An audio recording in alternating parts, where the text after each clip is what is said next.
جشن آزادی کی مناسبت سے پاکستان پیپلز پارٹی کے رہنما رضوان ہانس کے ڈیرے پر کیک کاٹا گیا۔ مہمان خصوصی MNA علی قاسم گیلانی تھے، جنہوں نے NUز HD سے گفتگو کرتے ہوئے کہا کہ پاکستان اللہ تعالیٰ کی طرف سے نعمت ہے جس کی ہمیں قدر کرنی چاہیے۔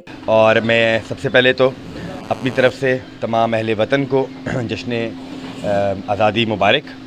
اور یہ 14 اگست ہمارے لیے اسپیشل ہے۔ اس کی وجہ ہمارے ڈویژن کے پاکستان کے ایک سپوت ارشد ندیم صاحب نے اولمپک میں نہ صرف گولڈ میڈل حاصل کیا بلکہ انہوں نے اولمپک کا 118 سالہ ریکارڈ بھی توڑا۔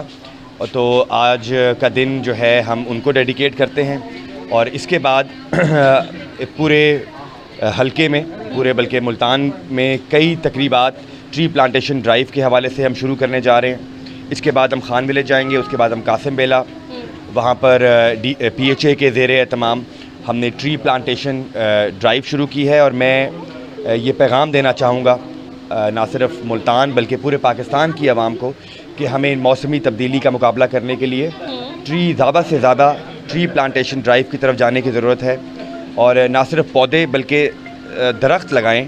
اور جو کلائمیٹ چینج کے جو ڈس ایڈوانٹیجز ہیں یا جو مسائل ہمیں درپیش ہیں، جس میں فلیش فلڈنگ ہے، کلاؤڈ برسٹ ہے، ٹیمپریچر جو ہے وہ رائز کر رہا ہے، اس کا ہم مقابلہ کر سکیں۔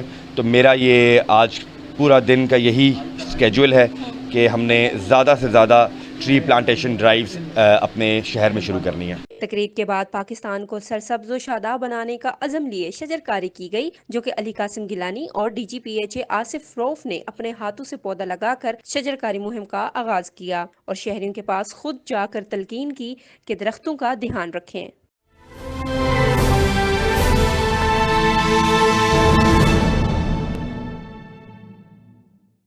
اس کے لیے میں بہت زیادہ انسپریشنز جو ہیں وہ زیادہ پسند نہیں کرتی دوسروں سے لینا، اور مجھے یہ لگتا ہے کہ مجھے اپنا کام اچھے طریقے سے بس کرنا